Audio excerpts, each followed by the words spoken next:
আমরা গেছিলাম এবং স্যারের সাথে আসার পথে আমাদেরকে সিগন্যাল দিয়ে আমাদের গাড়ি থামাইছিল। থামানোর পরে ওরা বুঝতে পারে না গেছিলাম, স্যার আমাদের পাশ দিয়ে গেছে। তখন স্যার আমাকে ইশারা দিচ্ছে, ডাক দিছে, এদিকে আসেন। আমি গেলাম, যাওয়ার পরে স্যার বললো যে আমাদের তো এই মেশিনগুলো ওদিকে নিতে হলে লোক লাগবে। আমি তো লোক দিলাম ওদের স্যারকে। স্যার বলছে আমার অফিসের দিকে আসেন। আমি অফিসে যাবো, এই স্যার চলে গেছে তো সাথে সাথে আমাদের কয়েকটা করছে, আমরা করছি। এবং এরা 20 থেকে 25 জন লোক, সবাই অপরিচিত, আমরা কেউ চিনি না এদের ফেস। পরবর্তী জায়গাটা সুইচ গেট বলে, সুইচ গেট। এটা উপজেলা নোয়াখালী সদর, ইউনিয়ন 6 নম্বর ইউনিয়ন, 6 নম্বর নোয়াখালী ইউনিয়ন। প্রবিটা গ্রুপের আমি আব্দুর রহিম, প্রবিটা গ্রুপের ব্যবস্থাপক হিসেবে কর্মরত আছি দীর্ঘ 10 বছর যাবৎ। গতকাল এসিলেন্ট স্যার সহ আমাদের যে অপারেশনে গিয়েছিল অবৈধ বালু উত্তোলনের যে ডিজারগুলো নিয়ে আসতে, স্যারদের রিকোয়েস্টে আমরা ওখানে যাই। স্যার বলছিল যে রাস্তাটা চিনে না, আমরা ওখানে চিনিয়ে নিয়ে যাচ্ছিলাম। রাস্তাটা নেওয়ার পরে ফেরার পথে আমরা সবার আগে আসছিলাম, আমাদের কাছে সিএনজি দিয়ে আসছিলাম আমরা, আমি এবং আমার স্যার প্রশাসনের এজিএমজি নই। আসার পথে আমরা মেন রাস্তায় উঠবো, ইন দ্য টাইমে দুইটা হুন্ডা, সামনে একটা পিছিয়ে একটা হুন্ডা এসে আমাদের সিএনজিটা গতিরোধ করে আমাদেরকে বললো যে স্যার আমরা একটু চা খাবো আপনাদের সাথে। এই চা খাবার কথা বলে আমার স্যার নামে, আমিও নামি, আমরা দুজন নেমে জাস্ট হোটেলের ভিতরে ঢুকবো, পা রাখবো দোকানটার ভিতরে।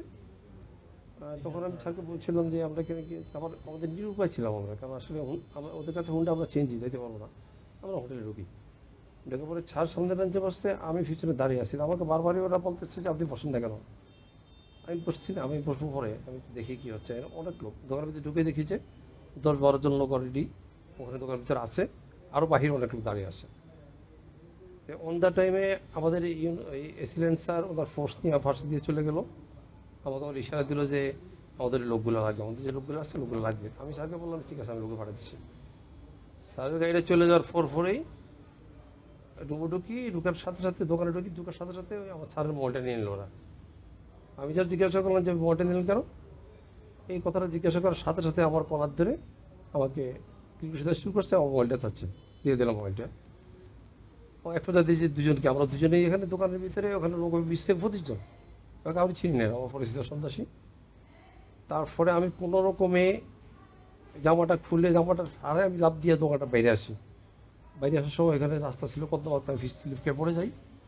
পড়ে যাওয়ার পরে ওরা মনে হয় আরও 7-8 জন আসছে, ভাগ হয়ে গেছে। এবার কিছু ভিতরে আসছে, কিছু বাইরে আসছে। আমাকে ইচ্ছা রকম রাস্তার ভিতরে ফেলে মারতেছে। মারার এক পর্যায়ে আমি তারা কিছু করার নেই এখানে, কারণ আসলে আমরা 2জন লোক মাত্র, ওরা অনেক লোক।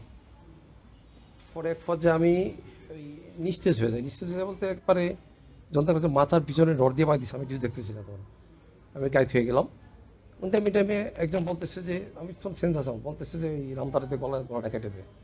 ওরা একটা কোপ দিছে, আমি জানি, আমি কোপটা আমি দেখছি, কোপটা ভিতরে সরাতে গেছি, আমার আঙুলটা কেটে গেছে। তারপরে আমি একবারে মরার মতো বান্ধিরে পড়েছি, আমি ডেড, মারা গেছি, এরকম একটা ভাব আমার। সন্ধ্যা 6:30-35 সময় একটা ফোন পাই যে আমাদের দুইজন অফিসারকে আটকে রাখছে। তো আমি সাথে সাথে যোগাযোগ করে আমি রওনা হয়ে যাই মাইজদির উদ্দেশ্যে। যদি ওদেরকে আটকে রাখে তাহলে তো ওদেরকে রেস্কিউ করা লাগবে। এর মধ্যেই পথে খবর পাই যে ওনাদেরকে হাসপাতালে নিয়ে আসছে। আর হাসপাতালে এনে দেখছি যে এই দুইজন লড়াচড়া করতে পারে, আরেকজনকে শোয়ায় রাখছে। তো ওনার সিটি স্ক্যান করার দরকার ছিল। ওই সিটি স্ক্যান করে ডাক্তারের কাছে গেলাম, আর ডাক্তার বললো যে আপনারা রোগীকে ঢাকায় নিয়ে যান। আমি বললাম যে সিটি স্ক্যানের রিপোর্টটা কি?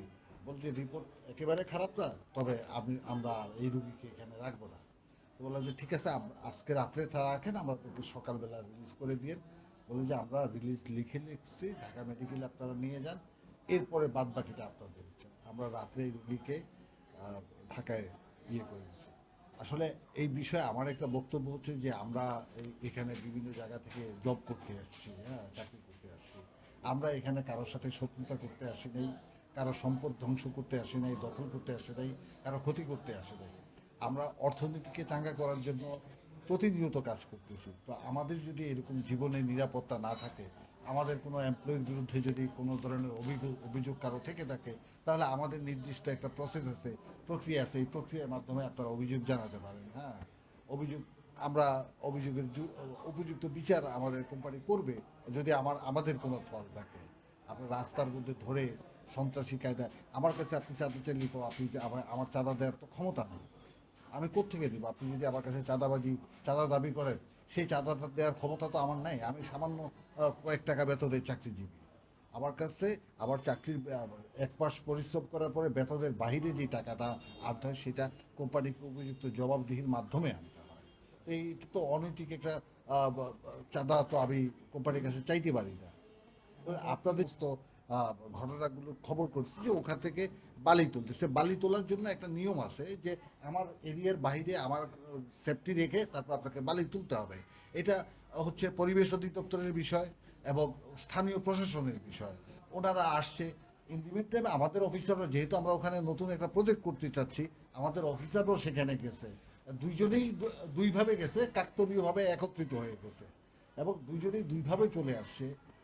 এর মধ্যে আমাদের অফিসারকে ওখানে ডেকে আপনাদের সাথে কথা আছে, মারার কারণটা কি? আমার নাম বোরহানুদ্দিন খলিফা, আমি ম্যানেজার অ্যাডমিন হচ্ছে প্রবিটা চিক্স লিমিটেড। অফিসারকে আটকে রাখছে।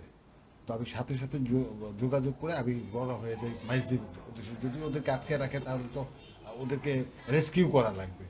এর মধ্যেই পথে খবর পাই যে ওনাদেরকে হাসপাতালে নিয়ে আসছে। আর হাসপাতালে এনে দেখছি যে এই দুইজন লড়াচড়া করতে পারে, আরেকজনকে শোয়ায় রাখছে। তো ওরা সিটি স্ক্যান করার দরকার ছিল। ওই সিটি স্ক্যান করে ডাক্তারের কাছে গেলাম, আর ডাক্তার বললো যে আপনারা রুগীকে ঢাকায় নিয়ে যান। আমি বললাম যে সিটি স্ক্যানের রিপোর্টটা কি? বলছে রিপোর্ট একেবারে খারাপ না, তবে আমরা আর এই রুগীকে এখানে রাখবো না। তো বললাম যে ঠিক আছে, আজকে রাত্রে তারা রাখেন, আমরা ওদেরকে সকালবেলা রিলিজ করে দিয়ে।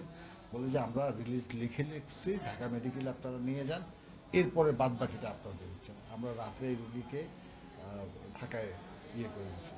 আসলে এই বিষয়ে আমার একটা বক্তব্য হচ্ছে যে আমরা এখানে বিভিন্ন জায়গা থেকে জব করতে আসছি, হ্যাঁ, চাকরি করতে আসছি।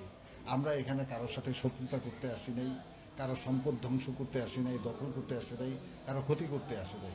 আমরা অর্থনীতিকে চাঙ্গা করার জন্য প্রতিনিয়ত কাজ করতেছি। তো আমাদের যদি এরকম জীবনের নিরাপত্তা না থাকে, আমাদের কোনো এমপ্লয়ির বিরুদ্ধে যদি কোনো ধরনের অভিযোগ কারো থেকে থাকে, তাহলে আমাদের নির্দিষ্ট একটা প্রসেস আছে, প্রক্রিয়া আছে। এই প্রক্রিয়ার মাধ্যমে আপনারা অভিযোগ জানাতে পারেন। হ্যাঁ, অভিযোগ আমরা উপযুক্ত বিচার আমাদের কোম্পানি করবে যদি আমাদের কোনো ফল থাকে।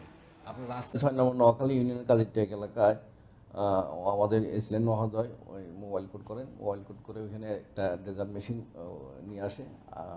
আসার পর ওইখানে ওই প্রভিডা কোম্পানির লোকজন মনে হয় খুব সম্ভবত ওই ড্রেজার যেটা নিয়ে আসছে সেটা দেখাই দিছে, যার কারণে ওই যাদের ড্রেজার মেশিন তারা উত্তেজিত হয়ে প্রভিডার লোকজনদেরকে মারছে বলে সংবাদ পাইছি।